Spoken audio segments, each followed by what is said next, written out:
નમસ્કાર મિત્રો, વેલકમ। આજે આપણે ધોરણ 11 રસાયણ વિજ્ઞાનનું પહેલું ચેપ્ટર જે ચાલતું હતું એ પૈકીની બે મુદ્દા લઈને આવ્યા છીએ આજે, પરમાણ્વીય દળ અને આણ્વીય દળ। મિત્રો, પહેલા તો શબ્દ જોઈએ એટલે આપણને ખ્યાલ આવે, પરમાણ્વીય દળ, દળ એટલે વજન, પરમાણુનું દળ, આણ્વીય દળ અણુનું દળ। તમને પરમાણુ અને અણુ વચ્ચે તફાવત ખબર છે તો આજે પરમાણુ દળ શું છે, આણ્વીય દળ શું છે એના વિશે આપણે સમજ પ્રાપ્ત કરીશું। તો પરમાણુ દળ પહેલા સમજતા પહેલા પરમાણુ વિશે તમને ખ્યાલ છે કે ડાલ્ટનના પરમાણુય સિદ્ધાંત મુજબ પરમાણુ એ દ્રવ્યનો અંતિમ અવિભાજ્ય કણ છે, એટલે કે અતિ સૂક્ષ્મ આપણે કણ કહી શકીશું। તો આ પરમાણુ એ અતિ સૂક્ષ્મ કણ છે, નાનામાં નાનો કણ, પણ આ નાનામાં નાનો કણ ચોક્કસ દળ ધરાવે છે અને આ જે ચોક્કસ દળ ધરાવે એને આપણે પરમાણ્વીય દળ કહીશું। તો દરેક તત્વનો પરમાણુ અતિ સૂક્ષ્મ હોય એ ચોક્કસ નિશ્ચિત દળ ધરાવતો હોય છે, આ દળને આપણે પરમાણ્વીય દળ કહે છે। દરેક તત્વના પરમાણુ, દરેક તત્વના અતિ સૂક્ષ્મ પરમાણુ, અતિ સૂક્ષ્મ પરમાણુ ચોક્કસ અને નિશ્ચિત દળ ધરાવે છે, બદલાય નહીં, રોજ નિશ્ચિત દળ ધરાવે છે, જેને આપણે પરમાણ્વીય દળ કહે છે। પરમાણ્વીય દળ કહીશું આપણે, પરમાણ્વીય દળ કહે છે। હવે આ સાધન માપવાનું કેવી રીતે? આ તો એકદમ નાનામાં નાનો કણ છે, તો નાનામાં નાના કણનું દળ એટલે વજન માપવા માટે પણ સાધન વપરાય, માસ સ્પેક્ટ્રોમીટર, જેને દળ સ્પેક્ટ્રોમીટર નામના સાધન દ્વારા, દળ સ્પેક્ટ્રોમીટર, આ જે સાધન છે સ્પેક્ટ્રોમીટર નામના સાધન વડે પરમાણ્વીય દળ માપી શકાય છે। પ્રશ્ન પૂછાય, પરમાણુ અતિ સૂક્ષ્મ પરમાણુ દળ કયા સાધન વડે માપાય? તો દળ સ્પેક્ટ્રોમીટર। આ સાધનની અંદર પહેલા એવું કરતા, હાઇડ્રોજનના પરમાણુ દળ 1 ગણતા હતા, હાઇડ્રોજનનું પરમાણુ દળ 1 ગણીને હાઇડ્રોજનની સાપેક્ષમાં અન્ય પરમાણુ દળ ગણતા હતા। હાઇડ્રોજનનું 1 ગણો, જો હાઇડ્રોજન કરતા દળ 5 ગણું હોય તો સામેવાળાનો પરમાણુ દળ 5 ગણતા હતા આપણે। તો પહેલા હાઇડ્રોજનના પરમાણુ દળ 1 એકમ સ્વીકારી તેની સાપેક્ષમાં અન્ય પરમાણુ દળ ગણતા હતા, પરંતુ 1961 થી હાલમાં કાર્બન 12 ને આપણે પ્રમાણિત કરીએ છીએ। સ્પેક્ટ્રોમીટર નામના સાધનમાં કાર્બન 12 ને પ્રમાણિત ગણી કાર્બનની સાપેક્ષમાં અન્ય પરમાણુના દળ ગણતા હોય છે। એટલે આપણે વાત કરીએ પહેલા હાઇડ્રોજન પરમાણુનું પરમાણુ દળ 1 સ્વીકારીને તેની સાપેક્ષમાં અન્ય પરમાણુનું દળ શોધાતું હતું। પહેલાની વાત ચાલે છે, જ્યારે હાલમાં હાઇડ્રોજનને બદલે પહેલા હાઇડ્રોજનની સાપેક્ષમાં આપણે શોધતા હતા, હાલમાં 1961 થી કાર્બન ના પરમાણુ દળ 12 સ્વીકારીને તેની સાપેક્ષમાં અન્ય પરમાણુ દળ શોધવામાં આવે છે, અન્ય પરમાણુનું પરમાણુ દળ શોધાય છે। મિત્રો ધ્યાન રાખો, પહેલા હાઇડ્રોજનની સાપેક્ષમાં ગણતા હતા. હાલમાં સ્પેક્ટ્રોમીટર નામના સાધનમાં કાર્બનનું પરમાણુ દળ 12 સ્વીકારવામાં આવે તેની સાપેક્ષમાં શોધવામાં છે. બીજો પ્રશ્ન થાય મિત્રો, સ્પેક્ટ્રોમીટર દ્વારા આપણે દળ શોધીએ છીએ પણ દળના એકમો કેટલા છે? તો સ્પેક્ટ્રોમીટર દ્વારા આપણે જે દળ માપીએ તો દળના પરમાણુ દળના બે એકમો છે. પરમાણુ દળ એક તો ગ્રામમાં મપાય છે, ગ્રામમાં, અને એટોમિક માસ યુનિટ AMU કહેવાય, AMU માં મપાય છે. હવે આ બે વચ્ચેનો સંબંધ સમજાવું કે પરમાણુ દળ એક ગ્રામમાં શોધી શકાય, એટોમિક માસ યુનિટમાં પણ શોધી શકાય છે. હવે કોઈ પણ પરમાણુ હોય એ બે વચ્ચેનો સંબંધ પ્રસ્થાપિત કરવો હોય તો એક સૂત્ર છે 1.66056 ગુણ્યા 10⁻³ ગ્રામ બરાબર 1 એટોમિક યુનિટ. આ એક સૂત્ર છે 1.66036 ગુણ્યા 10⁻³ બરાબર 1 એકમ. સોરી 24 અહીંયા ઘાતમાં થોડો ડિફરન્સ 24 ઘાત હશે. આટલા ગ્રામ બરાબર 1 AMU થાય છે. હવે આપણે તમને એક ઉદાહરણ સમજાવું. ચલો, દળ પરમાણુ દળ બે એકમોમાં મપાય છે, ગ્રામમાં મપાય, AMU માં મપાય. એ બે વચ્ચેનો સંબંધ છે 1.66056 ગુણ્યા 10⁻² ગ્રામ બરાબર 1 AMU થાય. હવે હું તમને કહું કે હાઇડ્રોજન, ચલો હાઇડ્રોજનનું સ્પેક્ટ્રોમીટર દ્વારા દળ માપ્યું ગ્રામમાં તો હાઇડ્રોજનનું દળ 1.6736 ગુણ્યા 10⁻² ગ્રામ માનવું પડ્યું. હવે આ વજનને આપણે AMU માં ફેરવવું છે તો આપણી પાસે સૂત્ર છે કે 1.66056 ગુણ્યા 10⁻² ગ્રામ વજન હોય તો એને 1 AMU કહી શકાય. તો 1.6736 આ ગ્રામને કેટલા, આ જે હાઇડ્રોજનનું દળ છે ને સ્પેક્ટ્રોમીટર નામના સાધનથી માપ્યું છે. હવે આને ફેરવવું છે તો આપણે સૂત્ર મૂકીશું 1.66056 ગુણ્યા 10⁻² ગ્રામ બરાબર 1 AMU. તો માટે હાઇડ્રોજન દળ 1.6736 ગુણ્યા 10⁻² ગ્રામ બરાબર કેટલા AMU. હવે આને ગણતરી કરીશું. 1 ગુણ્યા 1.6736 ગુણ્યા 10⁻² ગ્રામ ભાગ્યા અહીંયા આવશે 1.66056 આટલા ગ્રામ આવશે. આ એક AMU નો એકમ છે. હવે ગ્રામ એકમ ઉડી જશે, 10⁻² ઉડી જશે તો તમારે જવાબ 1.0078 આ અથવા તો 1.008 આ ચોક્કસ પરમાણુ દળ કહેવાય. ચોક્કસ પરમાણુ દળ કોનું?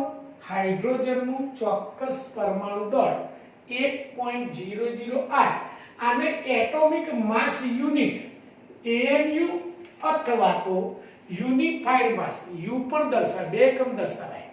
એટોમિક માસ યુનિટ અથવા યુનિફાઈડ માસ U. અને આ ચોક્કસ આશરે લખો તો 1.0 આ આશરે પરમાણુ દળ છે. યુનિફાઈડ માસ, એક યુનિફાઈડ માસ એનું આશરે દળ કહેવાય. મિત્રો આ જ રીતે કોઈ પણ પરમાણુ હોય એના સ્પેક્ટ્રોમીટર નામના સાધનમાં એનું દળ કાર્બનની સાપેક્ષમાં ગણવામાં આવે છે. અને આ જેમ હાઇડ્રોજનનું પરમાણુ દળ 1 સ્વીકાર્યું, ચોક્કસ 1.008 કહી શકાય, જ્યારે 1.01 યુનિટ ફાઇડ માસ એ આશરે કહેવાય. આ જ રીતે અન્ય પરમાણુઓના પરમાણુ દળ શોધી શકાય છે. આ જ રીતે દરેક તત્વોના પરમાણુના દળ સ્પેક્ટ્રોમીટરની મદદથી શોધાયા છે, જે તમે સમજાવું છું. આ બધા એકમો એટોમિક માસ યુનિટમાં છે. તો કયા કયા પરમાણુ દળ છે શોધાયા બાકીના? તો દરેક તત્વનું પરમાણુ દળ જ રીતે શોધાયું છે, પણ દરેક પરમાણુ દર કાર્બનની સાપેક્ષમાં આપણે શોધીએ છીએ. હવે કયા કયા શોધાય એ થોડીક સમજણ આપી દઉં. આ જ રીતે દરેક તત્વના પરમાણુ દર, દાખલા તરીકે કાર્બન, તો કાર્બનનું પરમાણુ દર 12, યુનિફાઈડ માસ એટોમિક યુનિટ કહેવાય. નાઇટ્રોજનનું પરમાણુ દર 14 શોધાયું. ઓક્સિજનનું પરમાણુ દર 16 યુનિફાઈડ માસ શોધાયું. ક્લોરીન 35.5 શોધાયું યુનિફાઈડ માસ. મેગ્નેશિયમ 23 શોધાયું 24. સોડિયમ 23. આ રીતે દરેકના પરમાણુ દર ચોક્કસ સ્વીકારીએ છીએ. એમાં ક્લોરીન 35.5, કાર્બન 12, દરેક તત્વના ચોક્કસ પરમાણુ દળ સ્વીકારાયેલા છે. અને આ પરમાણુ દળ સ્પેક્ટ્રોમીટર નામના સાધનથી મપાય. આ પરમાણુ કાર્બનની સાપેક્ષમાં માપવામાં આવતા હોય છે. હવે મિત્રો, આ પૈકીના કેટલાક પરમાણુ જે છે, એ તમે જોઈ શકો છો કે આપણે કેટલાક પરમાણુ સરેરાશ ધરાવે છે. આ પરમાણુ દળ છે. પણ હવે સરેરાશ પરમાણુ દળ એટલે શું, થોડીક સમજણ આપી દઉં તમને. સરેરાશ પરમાણુ દળ કોને કહેવાય? સરેરાશ પરમાણુ દળ આ તત્વોના જે દળ આપે છે. આર્ગોન 40 પરમાણુ દળ છે. દરેક તત્વ, લિથિયમ, સોડિયમ, પોટેશિયમ, દરેક તત્વ ચોક્કસ પરમાણુ દળ ધરાવે છે. આ પૈકી કેટલાકના પરમાણુ દળ આપણે સરેરાશ લેવામાં આવે. તો મિત્રો, આમાંથી કોના સરેરાશ લેવામાં આવે એ થોડીક સમજૂતી આપી દઈએ. કે જે તત્વના પરમાણુ સમસ્થાનિકો ધરાવે છે, જે તત્વો સમસ્થાનિક પરમાણુ ધરાવતા હોય એના પરમાણુ દળ સરેરાશ લેવાય. જેમ કે કાર્બનના 3 સમસ્થાનિક વિશે મિત્રો તમને ખબર જ છે. પરમાણુ ક્રમાંક સરખો હોય પરંતુ પરમાણુ ભાર જુદો જુદો હોય.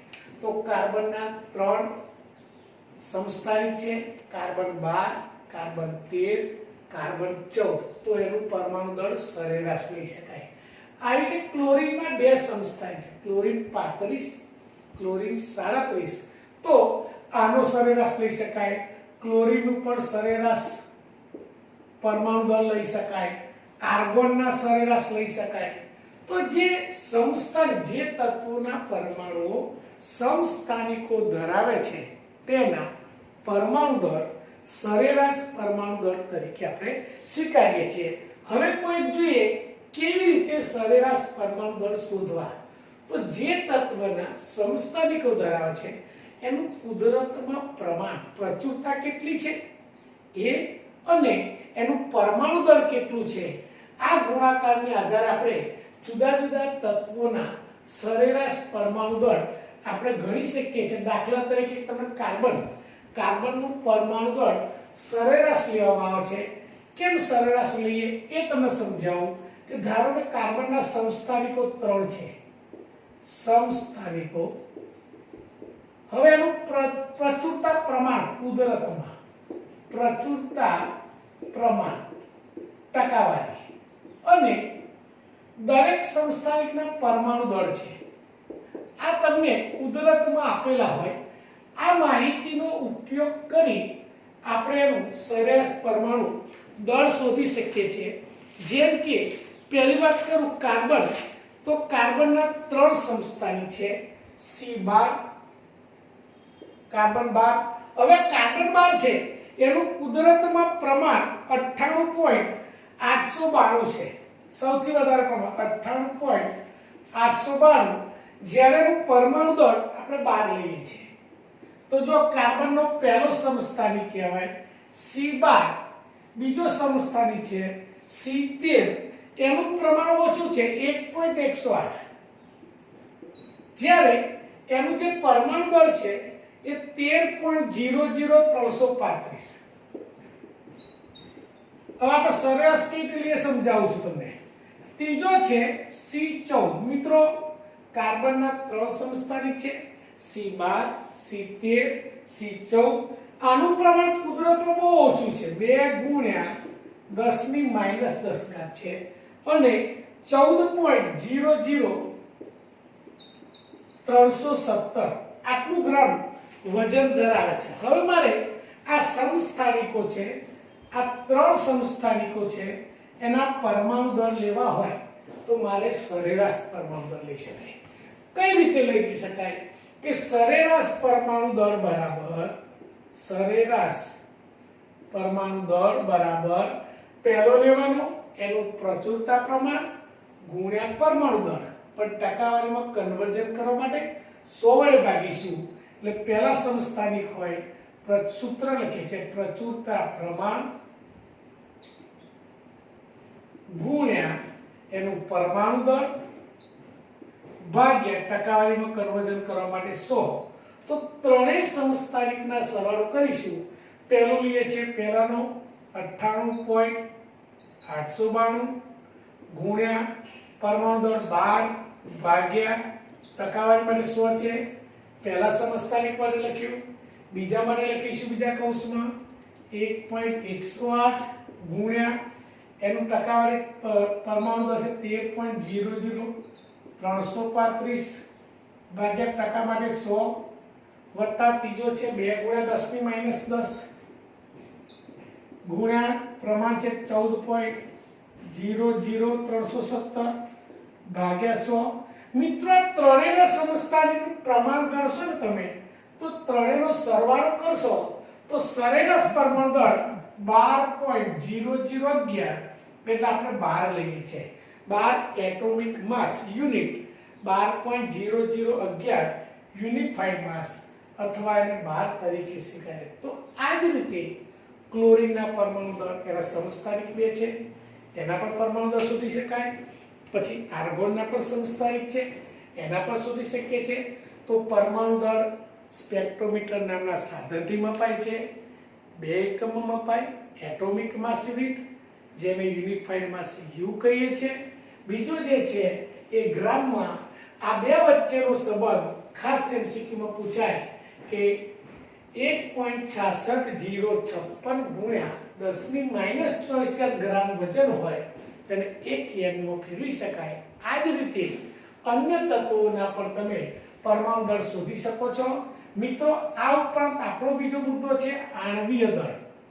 હવે આણ્વીય દળ શું છે તો આણ્વીય દળ અણુ સૂત્ર પરથી નક્કી થાય છે। શું વ્યાખ્યા છે એ સમજવા પ્રયત્ન કરીએ આપણે। તો આપણો મુદ્દો છે આણ્વીય દળ।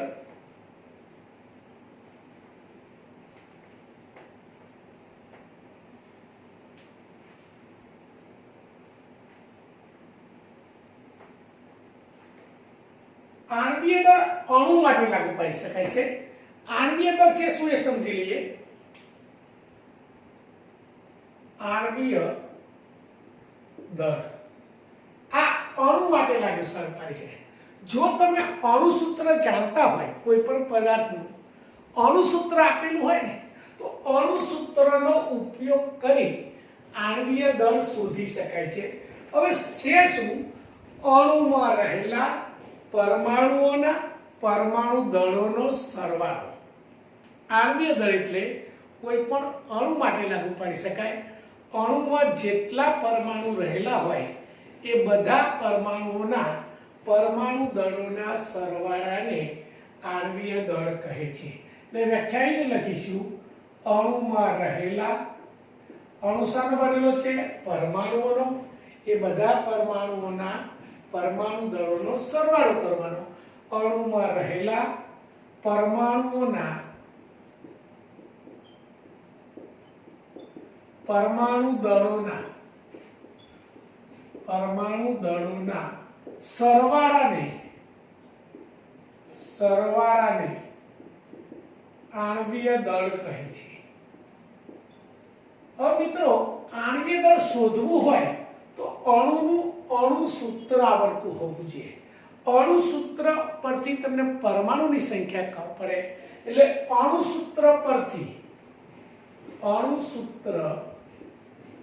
પરથી આણ્વીય દળ શોધી શકાય છે. તમને ઉદાહરણ લઉં કે દાખલા તરીકે H2O પાણી, H2O નું આણ્વીય દળ ગણો. હવે ધ્યાન આપજો મિત્રો, H2O એ અણુસૂત્ર છે. હવે એનું આણ્વીય દળ આપણે શોધવું છે. તો આણ્વીય દળ બરાબર અણુમાં રહેલા પરમાણુ, જેટલા પરમાણુ હોય એના પરમાણુ દળોનો આપણે સરવાળો કરવો પડે.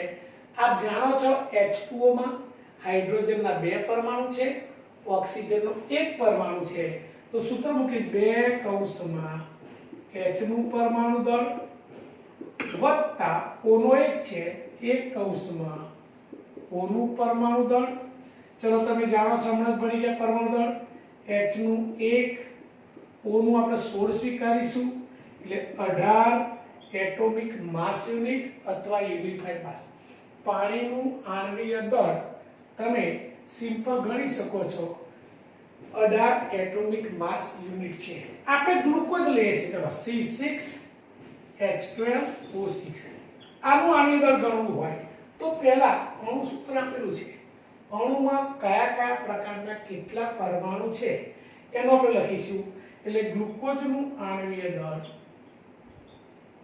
તમે જોઈ શકો છો, કાર્બનના 6 પરમાણુ છે, હાઇડ્રોજનના 12 પરમાણુ છે, ઓક્સિજનના 6 પરમાણુ છે. તો 6 કૌંસમાં કાર્બનનું પરમાણુ દળ વત્તા હાઇડ્રોજનના 12 છે, 12 કૌંસમાં H નું પરમાણુ દળ વત્તા 6 કૌંસમાં O નું પરમાણુ દળ. હવે તમને પરમાણુ દળ ખબર છે, કાર્બનનું 12 સ્વીકાર્યું છે, હાઇડ્રોજનનું 1 છે અને ઓક્સિજનનું 16 છે. તમે કહો 12 × 72 વત્તા 12 વત્તા 96 લગભગ 180 યુનિફાઈડ માસ થાય. તમે જોઈ શકો છો, અન્ય આપણે પ્રેક્ટિસ થોડી કરીએ છીએ. કોઈ પણ આયર્ન સલ્ફેટ હોય કઈ રીતે ગણવા છે, અણુ સૂત્ર ઉપરથી આપણે આણ્વીય દળની ગણતરી આપણે કરી શકતા હોય છે. ચલો કોઈ પણ એક બીજો પદાર્થ લઈએ છીએ કે ગ્લુકોઝ સિવાય એસિટિક એસિડ CH3COO. ચલો હવે કાર્બન ગણવા પડે. કાર્બન કેટલા છે તો તમે પહેલા સૂત્ર બનાવો. કાર્બન 1 + 1 એટલે C2 છે, H3 + 1 H4 છે અને O2 છે, O2. આ બંધારણ પરથી અણુ સૂત્ર નક્કી કર્યું. હવે આપણે કિંમત મૂકીશું. તો 2 કાર્બનના 2 છે, 2 કૌંસમાં કાર્બનનું પરમાણુ દળ વત્તા 4 કૌંસમાં H નું પરમાણુ દળ વત્તા 2 કૌંસમાં O નું પરમાણુ દળ. ચલો તમે જાણો છો કાર્બનનું પરમાણુ દળ 12, હાઇડ્રોજનનું પરમાણુ દળ 1, ઓક્સિજનનું 16, 24 વત્તા 4 વત્તા 32 60 એટોમિક માસ યુનિટ અથવા આપણે આને યુનિફાઈડ માસ તરીકે પણ ઓળખતા હોઈએ છીએ. તો આ રીતે કોઈ પણ સૂત્ર હોય, પદાર્થ હોય, એનું આણ્વીય દળ ગણવું હોય તો આણ્વીય દળ એટલે અણુમાં રહેલા પરમાણુઓના પરમાણુ દળોનો સરવાળો. અણુમાં રહેલા પરમાણુઓના પરમાણુ દળોનો સરવાળો. આ આણ્વીય દળને આપણે મોલ દળ પણ કહીશું. આગળ મોલની વ્યાખ્યા આવશે ત્યારે તમને મોલ દળ વિશે પણ તમને સમજાવીશ. કોઈ પણ સંયોજનનું અણુ સૂત્ર આપેલું હોય, અણુમાં રહેલા પરમાણુનો પરમાણુ ભાર આપેલો હોય, જેને પરમાણુ દળ આપેલું હોય તો આપણે આણ્વીય દળ આ રીતે શોધી શકતા હોય છે. તો આણ્વીય દળ કોઈ પણ સંયોજનના આપણને ગણતા આવડતા હોવા જોઈએ. આપણે નેક્સ્ટ વિડીયો પાછા મોલર દળ વિશે વાત કરીશું. તો આજે ઓકે, બધાને બાય, થેન્ક યુ.